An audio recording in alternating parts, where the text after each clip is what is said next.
हो कोनो काम बोरी थे कोनो काम हुआ हाँ जी तेरा थोड़िया सिया था दीदी कोनो काम बोरी थे कोनो काम हुआ हाँ हाँ दीदी अबनी को क्या देखा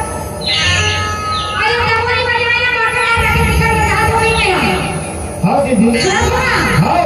क्या चिट्ठी में हम खुदी से हुआ बात है ओके हाँ सुना क्या दीदी चिट्ठी में हम खुदी से हुआ बात है हाँ तारे उड़ी बजाते भगवान हाथ दे दीदी काबर देगा बोला साधु ने कथे कर दे नीचे रखते हाथ खाए दे कैसे गांव के माफ कितना बढ़िया भी भगवान वेद व्यास श्री कृष्ण तो खाली बजाते थे ले एक बार जोरदार ताली स्वागत कर दो भाई हमारा दीदी के लिए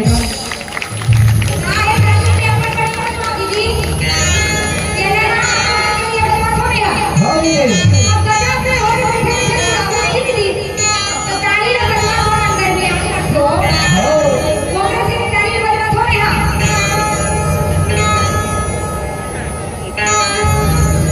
सबसे पहले आप मैं एक भजन सुनाऊं ओकर बाद कथा की वजह से हो तो मैं गाड़ी थोड़ा गी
काम का बातें जब पढ़ते दीदी कैसे बदले पर थे ऐसे पर भी होते तो राशि हमें मिला किसी का डर ऐसे सीता के हम गीता लिख दे हाँ हाँ हाँ गरवा ग्रह का सुन लिख दे ऐसे दक्षिण ग्रह गरवा लिख दे माने नाम बदले के पर थे बातें चला के दीदी तो गुरुवर कह भैया तो नाम धर्मराज नहीं नहीं के यदि तो नाम कंकरीसी तो क्या देवी द्रौपदी की क्या नाम है देवी द्रौपदी के नाम साले तेरे बनाए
कैसे करते हैं तू दीदी सबको देखे लगते ऐसे हाँ। मैं तो बहारी के भले का पहले देख के दो आज तो डालिया दिन का कहां ये से नहीं देखा कहां होगा आपको लगा कैमरा को डाल के रखे हाँ अब वो बना के कैमरा ना जाता को डाल के रखे दीदी वो करे स्थिति में कहां रखा हाँ उधर का पूरा खाओ कि संसार में राम नाम बड़ा सार है राम और बाकी सब हरे गाने हैं तो मनीष भाई कहां तक तो ये गाना हम गाना गावे चलो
बोले